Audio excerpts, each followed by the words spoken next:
Do you ever wonder where your food comes from? That's what got us started on this adventure. We talk to everyone we can to answer the question, what makes the Comox Valley food scene so special? Join us on our culinary exploration of this edible valley.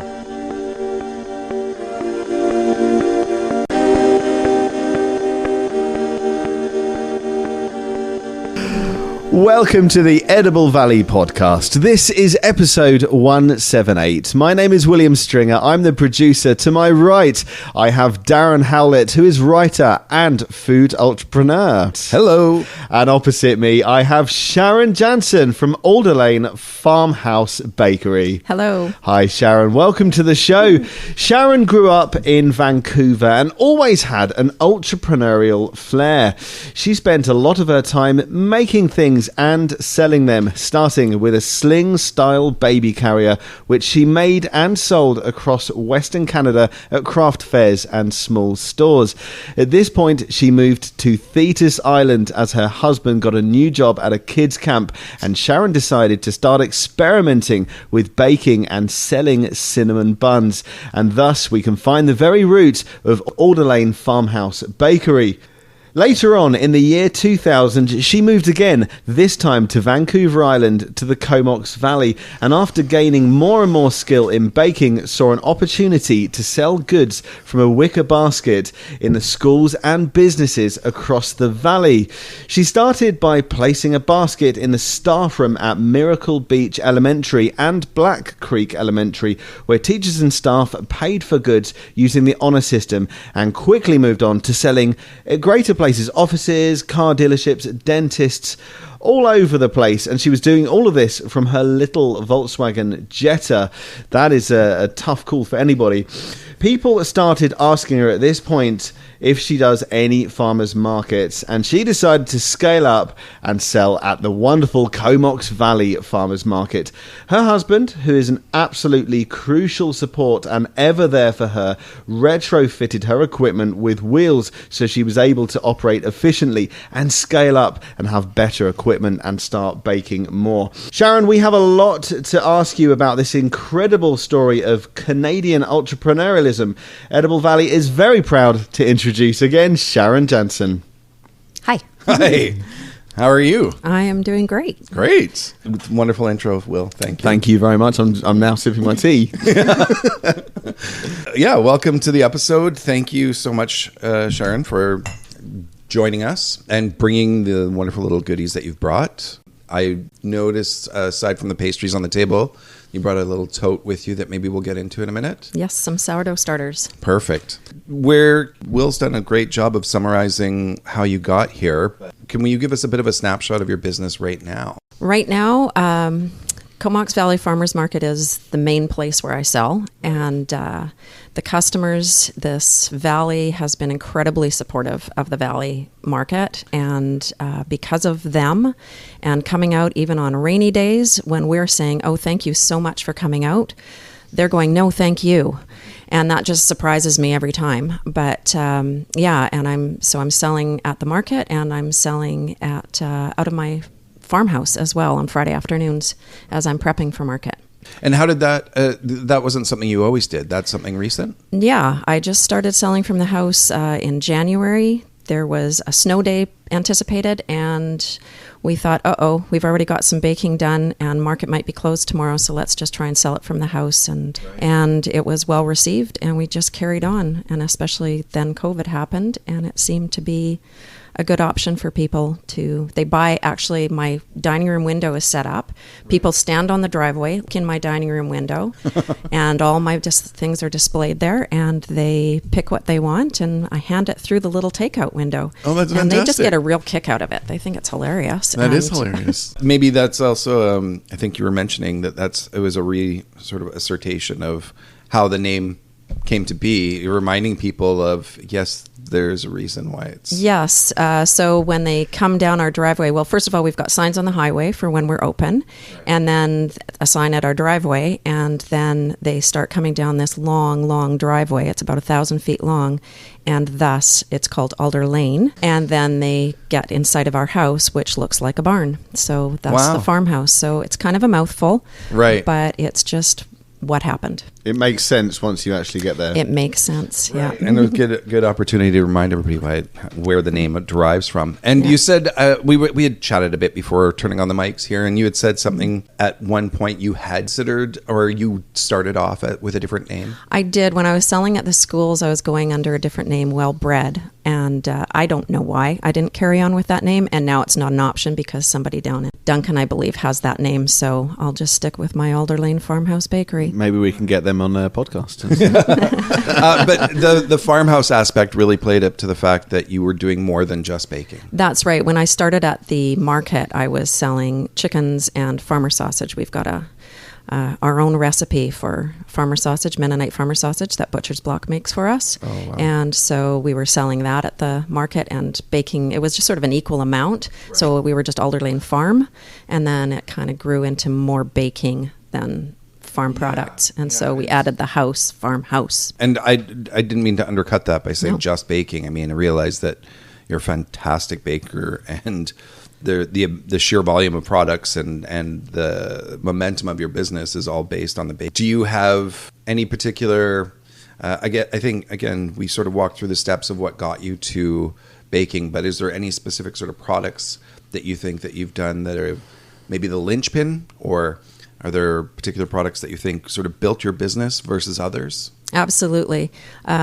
I'd say that cinnamon buns are just sort of the base. They're just the foundation, and pretty much everybody loves a cinnamon bun. Then one time, fairly early when I was at Farmers Market, a vegetable vendor said to me, "Hey, you should make croissants." And I looked at them like, yeah, and that's a lot of work. Do you realize what you're asking me to do? Incredible amount of work. I laughed. And then I was at a bookstore and I was looking at some baking books, and I thought, I might just check and see what this is about.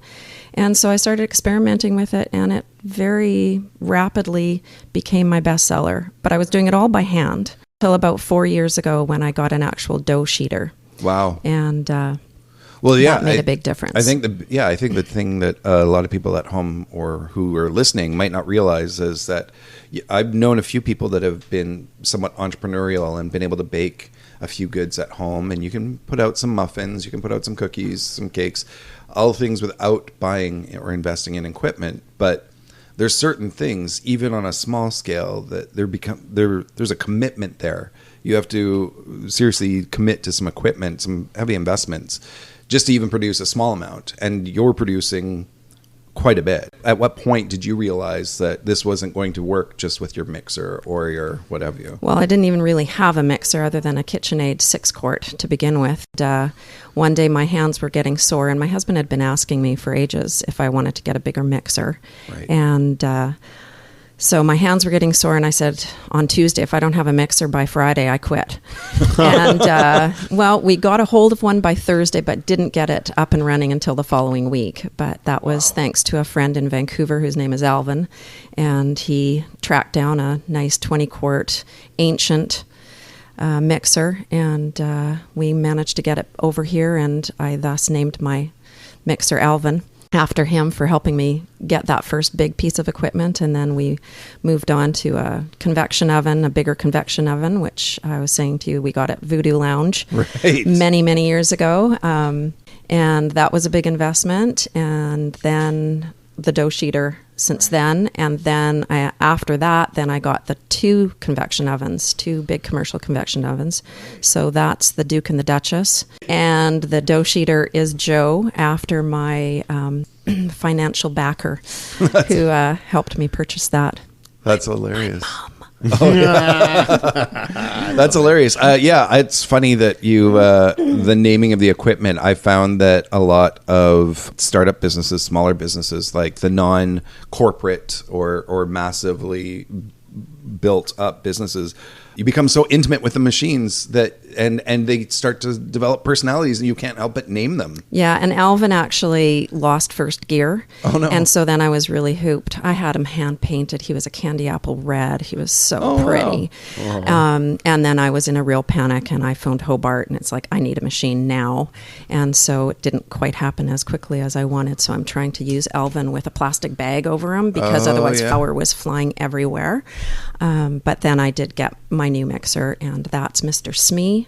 If you know your Peter Pan story, Mr. Smee is Hook's backup, and of course the mixer has a big hook. But Mr. Smee's really doing all the work. Yeah, John and I had a business, and when we walked into it, a couple of the pieces of equipment were named, and at first we thought that was ridiculous, and then within weeks we realized each one of them had a personality, and you had the names fit. And then since then, I think John, in other efforts, has gone on to name all the equipment as well. You just have to do it. The scale there can, without divulging anything personal, but like scale wise, you were starting off with roughly what to now? Like, well, were you producing can say it in handful? hours, right? Like initially I was working maybe 4 hours producing and then 4 hours selling. And over the years, and especially this last year, it's ramped up to the fact that I'm hiring out almost 30 hours. Wow. Some neighbor girls are coming in and doing things like even just stamping bags so that I've got a little advertising on my bags, to washing my pans for me. So when I come home from market on Saturday, I call my girl and she shows up and she washes all my pans, and I just go and sit on the back deck in the sun and listen to my canaries. And so I'm, hiring out about 30 hours there and then working almost 40 hours myself. Goodness. So right there, it tells you that from 4 hours to 40 hours just for myself. The ramping up started actually with hiring our daughter-in-law. Oh, yeah. Which was an incredible opportunity to have a relationship with her and just to have the help. And she's intuitive. And it was an amazing opportunity. And it just got me kind of geared up to realize, hey, if I actually ask for help, I can build this. If I keep on trying to do it myself, I'm going to burn out. So she came on as sort of a multi-purpose at first? Yeah, she came on a Wednesday when I was doing my croissants. So she was making my fillings for me. She was doing some of the laminating. I could just stand at the table and do all the actual shaping, and she would do some of the laminating. I would make all the dough still. She was making, we do like an Eat More bar product as well. So she was making those. And then she'd come and help us sell on Saturdays. Wasn't her favorite because she's a bit of an introvert, but she did an amazing job. But now she's moved on to be an editor for Edible magazine. And so we've had to seek elsewhere, and we've got some really amazing people helping us. Yeah, it sounds like you sort of hired the neighborhood. Everybody that you were recounting was three of my helpers are from the neighborhood, 2 15-year-old girls, and my neighbor right across the street, a homeschooling mom. So she comes in the evenings. So we sit in our family room and watch TV or sit on the back deck during the summer and eat our dinner, and she's working away in my kitchen. It took a little while to get used to that, having somebody run my kitchen without me there. It's pretty cool. She comes to borrow something now and she just walks into my kitchen and finds it and then walks out. Let's scale right back to the beginning a bit if we could. You started off with other textiles. You were working with other textiles. Were you a baker personally? Were you doing a lot of baking at home? Yeah, I grew up in a Mennonite home. Mennonites are known for baking. Yes. There's a whole book called Mennonite Girls Can Cook. So my mom was always making things without recipes. Mm-hmm. And so when I'd ask her for a recipe, it would just be, a bit of this and throw in this. And when it feels right, then it's right. And it's okay. So some of that stuff had to become intuitive. Always making cinnamon buns. That was always the backup. And so that's why it's just simply the foundation of the whole thing. So it was sort of a natural progression. At some point somewhere you decided to make extra for other people or something to that nature. Yeah. And at what point then, when you were making things for everybody, did you make that jump? Like, we'll definitely cover it over how that started, but what got you there? What made that flip that switch? So back to when we moved from Thetis to here, it was, the kids were going to these schools, and I thought, how do the teachers, if they forget a lunch or if they just want a treat, there's nothing around here. And I grew up a city kid, right? So there's always stores or restaurants or something around the corner. And so that's what just kind of made me think, maybe I could just do this and I'll make a few bucks. And to be honest, I was making $75 a week doing that. And I was like, this is cool. That made me happy, right? Yeah. And I think that's been part of what has worked for me, is that whatever I'm doing has been enough. And then I think, maybe I could do a little bit more. And each one was satisfying, right? And so now I feel again like I've kind of reached a threshold. I don't know that I want to go any bigger at this point. Right. I have people asking me, but because I'm baking out of my home, I can't do third-party sales. So I have to be really careful about that kind of thing. Yeah. So that's a sort of natural pulling back of what I can produce. But, at farmers market, again, the way that customers support us there, I'm just kind of maxing out on those things. So when you say third-party sales, that would be putting your things into stores? Into stores. Like Edible that sort of thing. Island, that sort of place, Yeah. Well, yeah, I recall, I don't even know if you'll recall this, but I recall when we first met, and I do a lot of school lunches. I produce the food for a lot of the hot lunch programs. And I do remember approaching you about doing sheets of pastry of some Puff sort. pastry. I think that we were talking about doing some sausage rolls or some sort of cheese biscuit or something. It was an add-on product to something I was already doing, and I remember that look on your face. It must have been before you had the sheeter, because you were just no, I don't think I can provide that, but like let's keep in touch and talk in the future, and I've since moved to other products. I'm not chasing down that avenue, but I do remember watching, even just a few years ago, before you had sort of exploded as far as what you were offering. My head went someplace with products, taking suggestions from customers. Like, for one thing, just even the people next door to us, the vegetable farmers, who said, why don't you make croissants? My motorcycle instructor said, hey, you should make chocolate croissants. And I hadn't even eaten a chocolate croissant prior to that. And I was like, oh, that's an idea. So you get some good ideas. Yeah. And then chocolate croissants are definitely one of my best sellers. And then it was chocolate almond croissants. And I served you an almond croissant here. Yeah, fantastic. But then you get weird ideas that you don't use. Like, you should use green tomatoes in your apple pie because it makes the crust crispy. Interesting. And I'm like, that's weird. What? Yeah, I've never heard that. I've got a quick question. What's the difference between a chocolate croissant and a pain au chocolat? Nothing.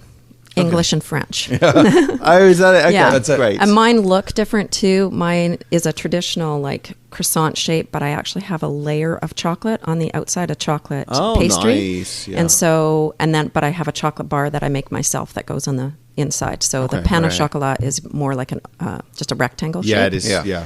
Sometimes has 2 pieces of chocolate in there, but I've never had a complaint that there's not enough chocolate. Okay. Again, just because we mentioned it beforehand, you at one point you took a trip to Paris. Yes. And I'm curious if you'd sort of committed to the pound chocolat there, or if you'd, obviously you got the idea here, but is that where you refined the idea, or did that fruit bear any fruit? Did it? What happened there was that I discovered that you could make the chocolate croissant into the chocolate almond croissant.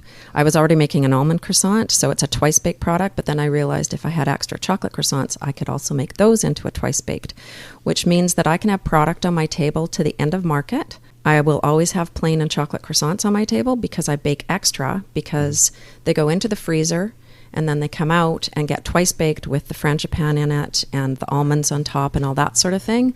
And that's been something that I've learned about. How do I keep product on my table so that customers can come and not be disappointed that I'm sold out, right? So Absolutely. You'll pretty well always find those 2 products on my table still, the chocolate and the plain, but then they make this magical return the next week with the twice baked. And I learned more about that when I was in Paris. But yes, I got to go with the Vancouver Island University baking program, which was an incredible honor and an incredible opportunity. And I was telling you that the first day we were at Puratos, we spent the first day learning about sourdough breads and laminated pastry, one in the morning and one in the afternoon. And I went to my head instructor at the end of that day and I said, if this 2-week trip is over in this one day, I'm fine with that, because I have learned so much. It transformed my thinking about bread.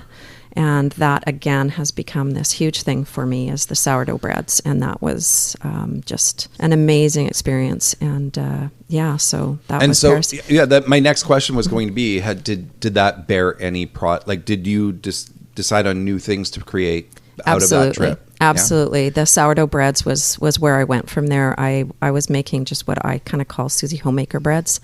Just lots of yeast, get it made fast, make it happen. And now, just before I came here, I got my starters going for my breads that I'm going to be baking up tomorrow.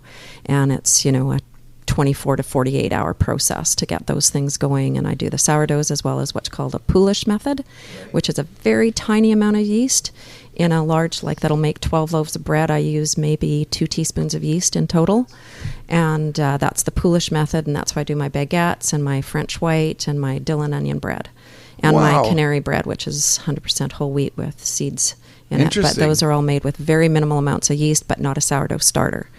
But it, again, is like almost a 24-hour process. Do you mind if, I mean, Nope. you did bring a few samples you here. open those guys up. I'd love to take a quick sample. Or I've do you have got- anything to say about any of these? Well, for for sure, one, their they've all names. got names too, the sourdough Okay, well, starters. I've got Ryan here. So Ryan, that isn't very creative. He's 100% rye. Yeah. So now Oh, smell. that's very good. That is yeah. very good. So then there's try Sarah. Sarah. So okay. Sarah is a biblical name. She was very old when she became a mother.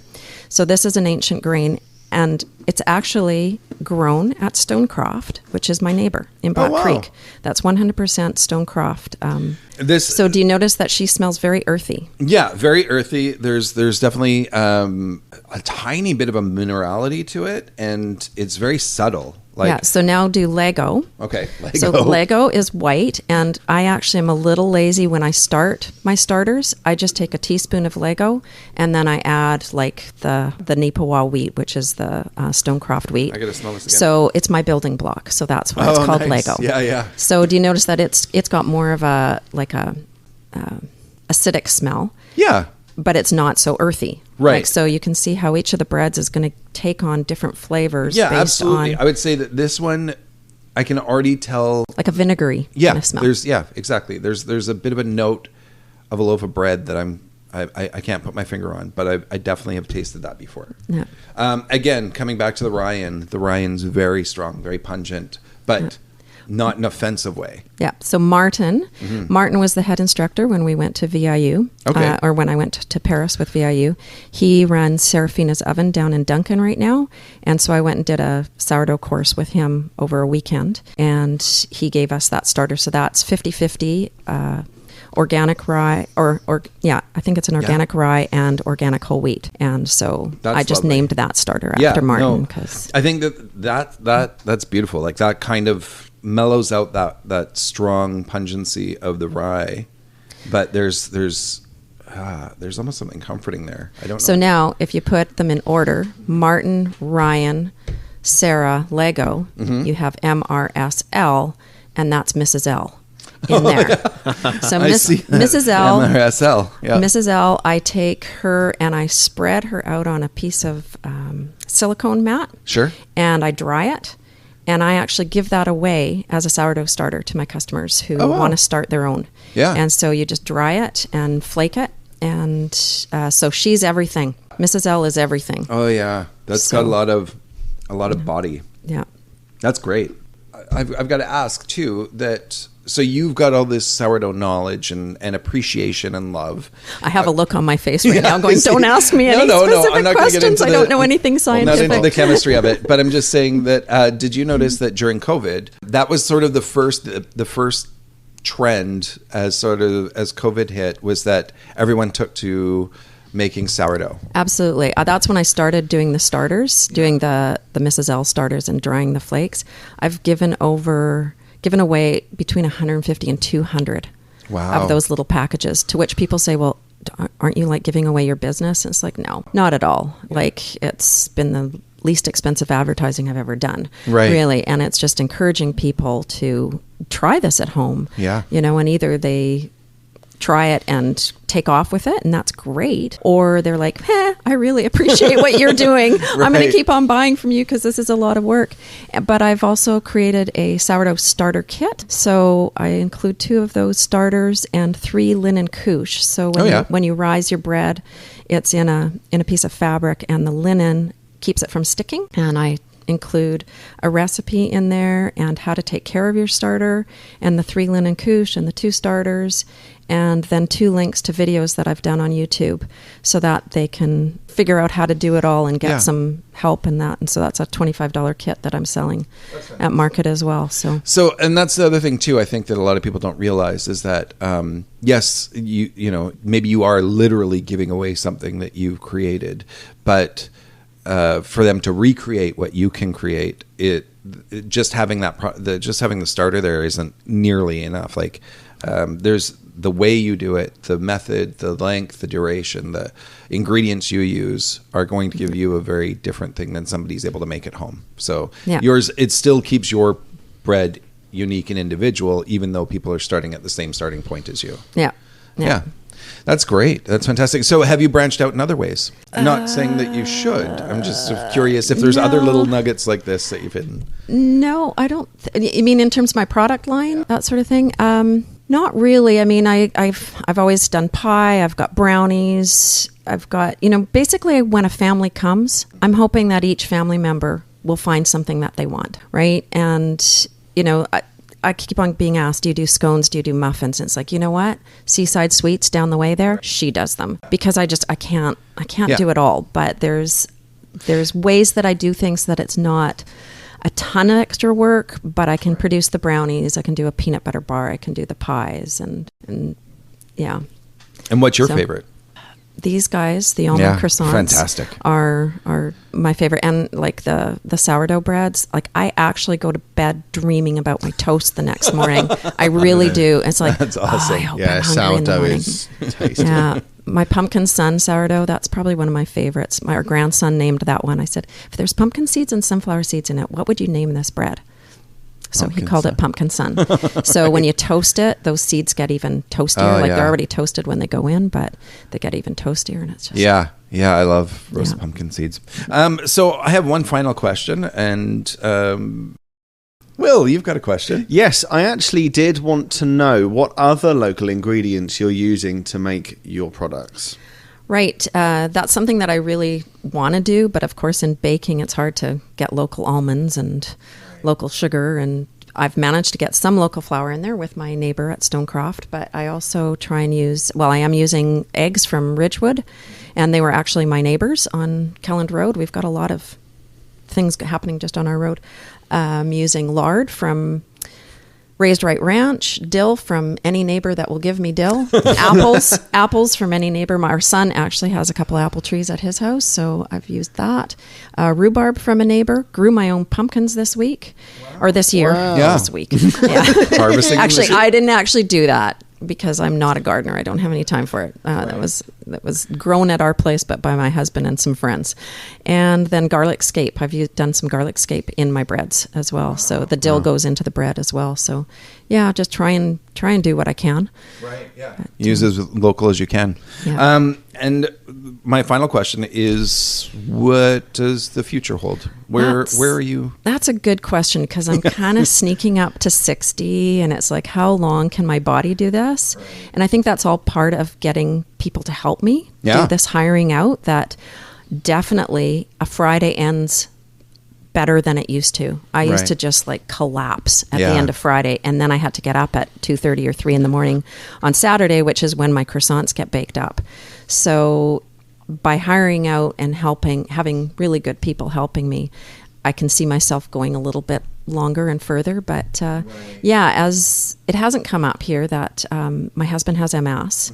And so a big part of this whole business growing was, how can I supplement income? Because CPP disability isn't like a real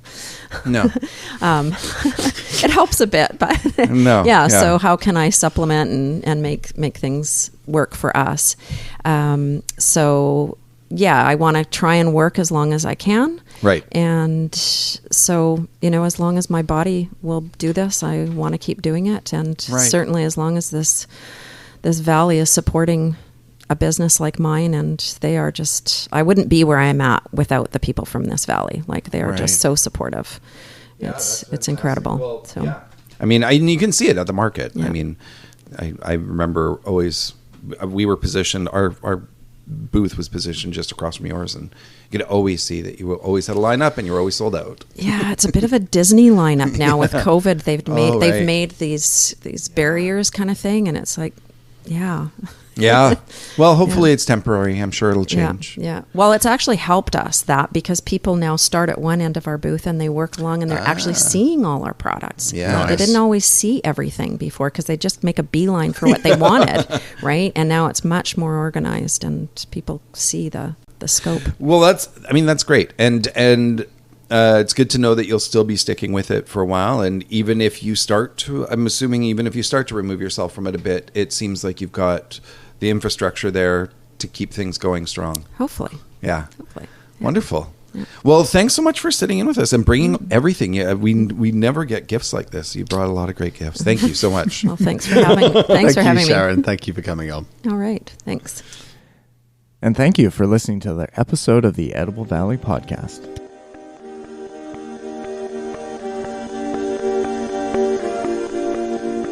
We thank you for supporting us and the people that make up your food community.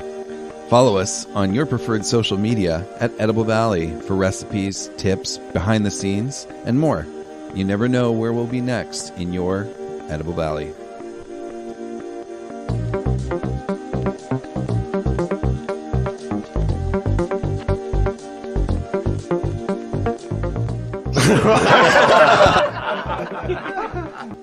All right. Thanks that was a little bit longer than normal. Thank you. But it's funny because I'm so used to having John and knowing what John's going to ask. So I always try to ask things that are silly.